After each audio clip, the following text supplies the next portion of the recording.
तो यूजुअली हमारे जो कंपाउंड्स होते हैं जिस तरह आयोनिक या फिर giant covalent. So we have ionic, we have giant covalent, या जायंट मेटालिक स्ट्रक्चर्स। इन सब में हमने देखा है कि हमारे पास कि किस तरह की बॉन्डिंग होती है फ्रॉम आर ओ लेवल्स। ठीक है, आयोनिक में हमारे पास जो पॉजिटिव चार्जेस होते हैं वो नेगेटिव को अट्रैक्ट करते हैं। ठीक है, जायंट कोवेलेंट में एक नेटवर्क होता है, कोवेलेंट कोवेलेंटली बॉन्डेड एटम्स का एक इस तरह लंबा सा एक स्ट्रक्चर होता है। और जायंट मेटालिक में पॉजिटिव मेटल आयन होता है जो sea of delocalise electrons को अट्रैक्ट कर रहा होता है। ठीक है, but in the case of are simple molecules क्या होते हैं, जिस तरह हमारे पास H2O हो गया, NH3 हो गया। ठीक है, उसके अलावा लेट्स से हमारे पास हाइड्रोजन क्लोराइड हो गया। ठीक है, हमारे पास जो सिंपल एवरीडे मॉलिक्यूल्स होते हैं, like let's just take water, so this is HO and this is H। ठीक है, तो हमने हमें इसेंशियली ये बात पता है कि इधर जो है वो हमारे पास कोवेलेंट बॉन्डिंग हो रही है, इधर जो है हमारे पास कोवेलेंट बॉन्डिंग हो रही है। And what that does is that keeps this molecule in shape, क्योंकि ये जो इसके एटम्स हैं, हाइड्रोजन, ऑक्सीजन और ये वाला हाइड्रोजन, ये आपस में जुड़े रहते हैं। तो what the covalent bonding is doing is it's keeping these atoms in shape. But what I want you guys to think about is कि let's suppose यहाँ पर एक और वाटर मॉलिक्यूल है। ठीक है, और ऑब्वियसली वाटर एक H2O से तो नहीं बना होता, वो लाखों करोड़ों H2O से बना होता है। तो अब इन अ, इन और इन और इन मॉलिक्यूल्स को क्या ज़रूरत है आपस में जुड़ा रहने की? इनके बीच तो कोई कोवेलेंट बॉन्डिंग नहीं हो रही ना। ठीक है, इनके बीच तो कोई कोवेलेंट बॉन्डिंग नहीं हो रही। तो फिर मॉलिक्यूल्स को क्या ज़रूरत है कि वो इकट्ठा जुड़े रहें? इसको चाहिए ये अपने रास्ते कहीं और चला जाए, इसको चाहिए ये अपने रास्ते कहीं और चला जाए, इसको चाहिए अपने रास्ते कहीं और चला जाए, एंड सो इसको चाहिए अपने रास्ते कहीं और चला जाए। तो हमने क्या पढ़ना है आज? हमने बेसिकली इंटरमॉलिक्यूलर फोर्सेस, जिनको हम हमारी वैंडरवाल फोर्सेस भी कहते हैं, वैंडरवाल्स फोर्सेस, हमने आज इनके बारे में पढ़ना है। ठीक है, और इंटरमॉलिक्यूलर एसेंशियली का क्या मतलब है? इसका मतलब है ये एक मॉलिक्यूल है, ये दूसरा मॉलिक्यूल है, और इसके बीच ये जो फोर्स है, और इसके बीच और इसके बीच ये जो फोर्स है। तो हमने एसेंशियली इनके बारे में पढ़ना है। तो कहने में there are 3 different types of van der Waals. ठीक है, and let's start with the weakest van der Waals, जिसको हम कहते हैं instantaneous dipole, instantaneous dipole, induced dipole.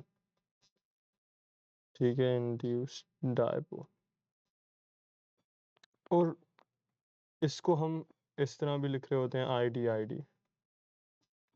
हमारे पास है हाइड्रोजन और हाइड्रोजन का एक molecule, so this is an H2 molecule. ठीक है, and then we have another H and another H, so we have 2 H2 molecules. तो हमारे पास जो ये H2 है और ये H2 है, ये आपस में इनको क्या ज़रूरत है एक दूसरे को अट्रैक्ट करने की? ठीक है, क्योंकि जो कोवेलेंट बॉन्ड है वो तो इधर बना हुआ है और इधर बना हुआ है, वो कोई इनके बीच तो नहीं बना हुआ। फिर ये इन दोनों को क्या ज़रूरत है एक दूसरे को अट्रैक्ट करने की?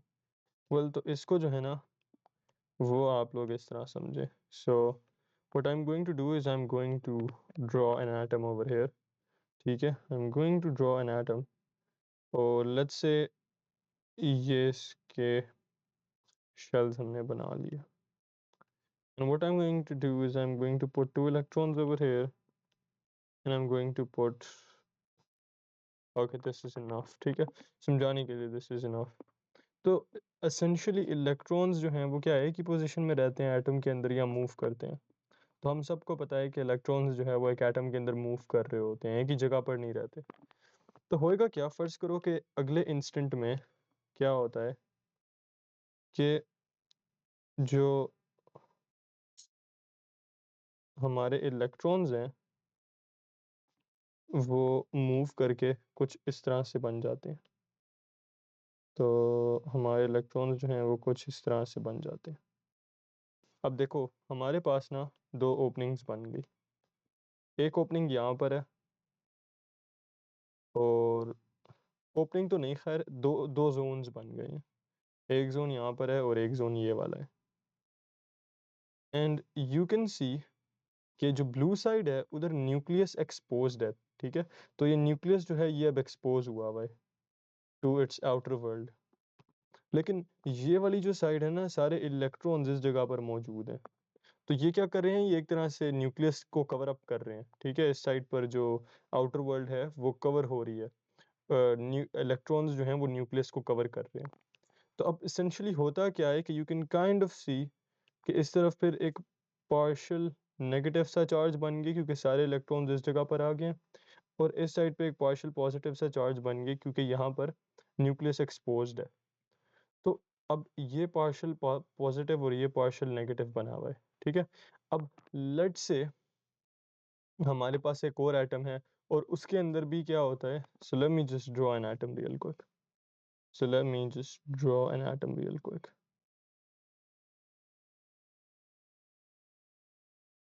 तो अब होएगा क्या, होएगा ये कि फर्ज करो this is x and this is also x. ठीक है, तो what is x, x is basically an imaginary atom जो हमने अभी बनाया हुआ है। तो अब होएगा क्या कि ये देखो, अगर मैं इसको करीब लाऊं ना, तो अब ये जिस साइड पर न्यूक्लियस एक्सपोज्ड हुआ हुआ है ना, ये क्या करेगा, ये बेसिकली इस एटम के इलेक्ट्रॉन्स को पुल करेगा। क्यों, क्योंकि न्यूक्लियस क्या होता है, न्यूक्लियस के ऊपर एक पॉजिटिव चार्ज होता है। तो वो क्या करेगा, वो इस एटम के इलेक्ट्रॉन्स को, sorry I don't know if मैंने न्यूक्लियस बोला था पहले या इलेक्ट्रॉन्स बोला था, लेकिन बेसिकली जो ये वाला एटम है ये इस एटम के इलेक्ट्रॉन्स को अट्रैक्ट करेगा। क्यों, क्योंकि न्यूक्लियस पॉजिटिव है और इलेक्ट्रॉन्स नेगेटिव होते हैं। ठीक है, तो ये उनको अट्रैक्ट करके क्या करेगा, ये उनको अट्रैक्ट करके अपनी साइड के ऊपर ले आएगा। तो वो भी कुछ इस तरह से हो जाएंगे। और अब यू कैन सी कि क्या हुआ, अब यू कैन सी कि यहाँ पे भी एक जोन सा बन गया है और एट द सेम टाइम दूसरी जगह पर भी एक जोन सा बन गया है। And we can kind of say कि यहाँ पर एक पार्शियल नेगेटिव चार्ज आ गया क्योंकि सारे इलेक्ट्रॉन्स इधर मूव कर गए हैं, और यहाँ पर एक पार्शियल पॉजिटिव आ गया है क्योंकि वहाँ पर न्यूक्लियस एक्सपोज्ड हो गया है। ठीक है, तो क्या होएगा कि अब इन दोनों के बीच अट्रैक्शन हो सकती है। किस लिए होएगी attraction, well because this nucleus is positive and these electrons are all negative. तो इनके बीच अब अट्रैक्शन हो सकती है, इन दो एटम्स के बीच। ठीक है, तो अब क्या होएगा, अब बेसिकली अब ये दो एटम्स करीब करीब आ सकते हैं इस अट्रैक्शन की वजह से। ठीक है, ये करीब करीब आ सकते हैं। तो अब ज़रूरी नहीं है कि सारी ज़िंदगी ये जो एटम है ये इसके इलेक्ट्रॉन्स इसी पोजीशन में रहे। ठीक है, हो सकता है नेक्स्ट पोजीशन के अंदर वो इधर आ जाए मूव करके, क्योंकि वो एक जगह पर स्टिल तो नहीं है ना, वो मूव कर रहे हैं एटम के अंदर, हो सकता है वो नेक्स्ट पोजीशन में इधर आ जाए। ठीक है, तो अब अट्रैक्शन जो है, अब अट्रैक्शन ख़त्म हो जाएगी। तो इसलिए इसको कहते हैं इंस्टेंटेनियस डायपोल इंड्यूस्ड डायपोल, कि फॉर एन इंस्टेंट हमारे पास यहाँ पर दो डायपोल्स बने थे, और उन डायपोल्स ने क्या किया, उन डायपोल्स ने अपने सामने वाले एटम के ऊपर भी डायपोल्स बनवा दिए। किस तरह बनवाए कि जो न्यूक्लियस था वो पॉजिटिव था, जो यहाँ पर इलेक्ट्रॉन्स थे वो नेगेटिव थे। तो न्यूक्लियस ने इलेक्ट्रॉन्स को अट्रैक्ट जब करके एक साइड पर कर लिया, तो दूसरे एटम के ऊपर एक डायपोल इंड्यूस हो गया, और फिर ये किसी और एटम के ऊपर इंड्यूस करवाएगा, फिर वो किसी और के ऊपर, फिर वो किसी और के ऊपर, फिर वो किसी और, वो किसी और इन सब के बीच अट्रैक्शन हो रही होगी। ठीक है, तो इस तरह जो है ये सारे एटम्स एक दूसरे को अट्रैक्ट करके होल्ड करके रखेंगे, but only for an instant. ठीक है, नेक्स्ट सिचुएशन में हो सकता है इलेक्ट्रॉन्स ऐसे हो जाएं। ठीक है, और उस केस में फिर अट्रैक्शन ख़त्म हो जाएगी थोड़ी देर के लिए, फिर हो सकता है दोबारा अपनी ओरिजिनल जो जिस तरह पहले थे उस तरह हो जाए। ठीक है, इस तरह हो जाएं दोबारा, तो ये चेंज होते रहते हैं, अट्रैक्शन बनती रहती है जाती रहती है, इसलिए इसको कहते हैं इंस्टेंटेनियस डायपोल, इंड्यूस डायपोल।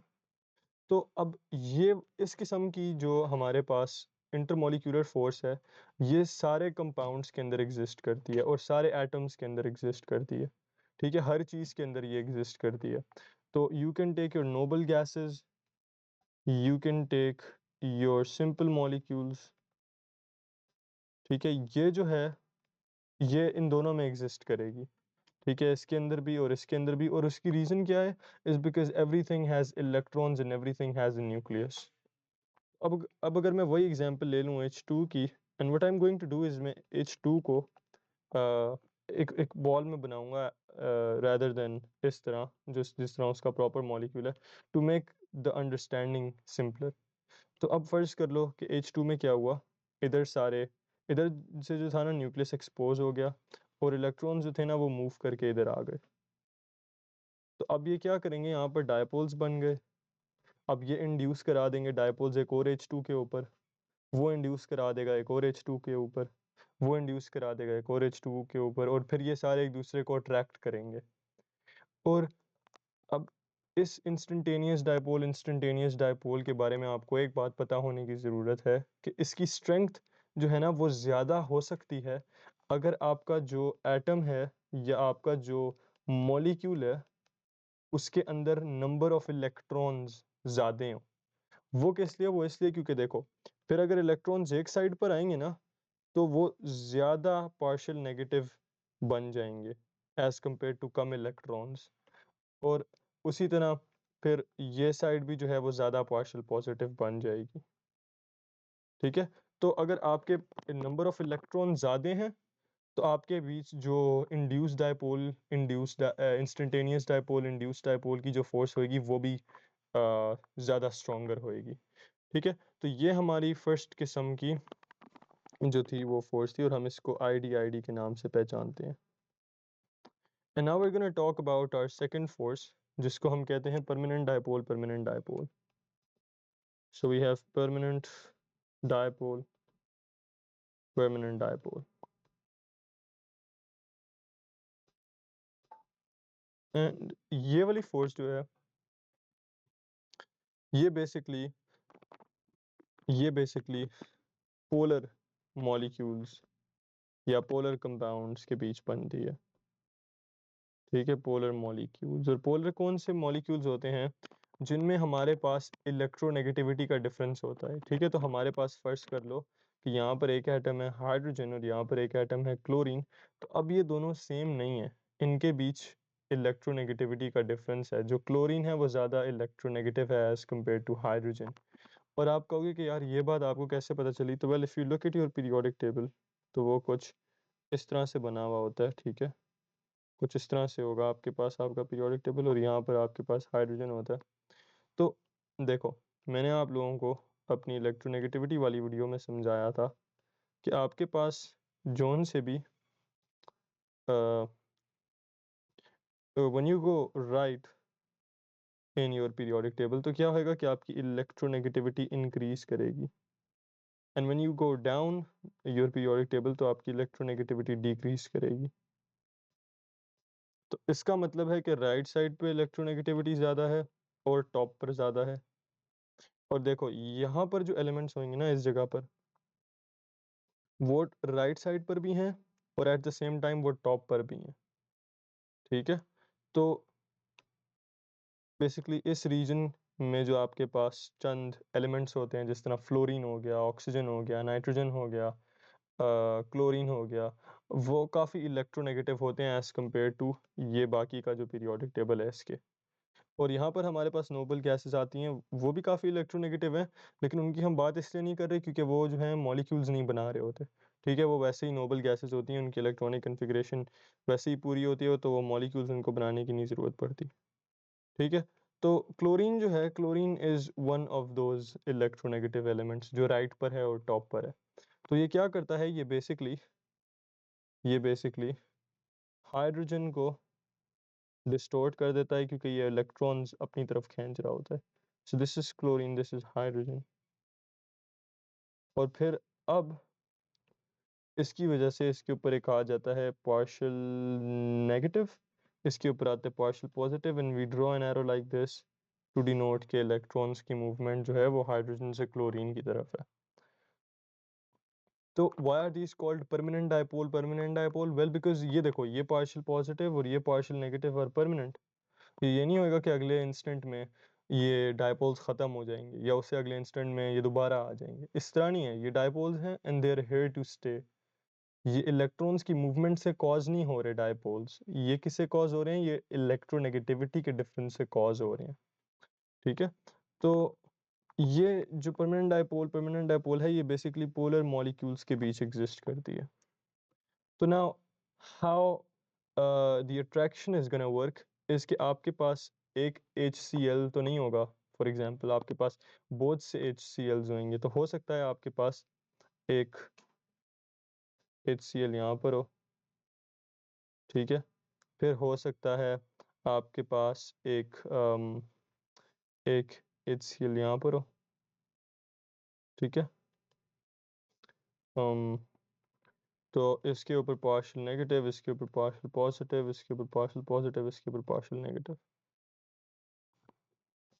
तो what I want you guys to observe over here, इसके ये नेगेटिव पार्शियल नेगेटिव एटम जो है ये अपने नीचे वाले पार्शियल पॉजिटिव को अट्रैक्ट करेगा, और ये जो पार्शियल नेगेटिव है ये इस पार्शियल पॉजिटिव को अट्रैक्ट करेगा, ठीक है। तो इसकी वजह से क्या होता है, इसकी वजह से बेसिकली ये सारे मॉलिक्यूल्स आपस में एक दूसरे को अट्रैक्ट करके होल्ड करके रखते हैं, एक दूसरे से दूर दूर नहीं जाते। एंड वाटर की एग्जांपल ले लो, तो वाटर में भी वही हो रहा है। We have oxygen over here, we have hydrogen over here, we have oxygen over here, we have, या एक्चुअली इसकी एग्जांपल वाटर की मैं आपको अगली उसमें पढ़ाऊंगा, अगली एग्जांपल के अंदर। तो for now this is what a permanent dipole is, and these are stronger. We call them the PD as well, so permanent dipole, and these are stronger than your instantaneous dipole induced dipole, ठीक है। These are stronger than those forces. तो lastly हमारे पास जो है hydrogen bonding आती है, और hydrogen bonding क्या है? हाइड्रोजन बॉन्डिंग बेसिकली आपके पास एक स्पेशल टाइप है permanent dipole की, and I have two examples to show that, जिसमें से पहली मैं वाटर की लूंगा एग्जांपल, ठीक है। So that's an H2O molecule, and let's say कि this is N H2O molecule, और फिर उस तरह हमारे पास एक अमोनिया की एग्जांपल है। So we are gonna take NH3, NH3, and we are gonna take NH3 over here. तो वो इस तरह से बना लेते हैं।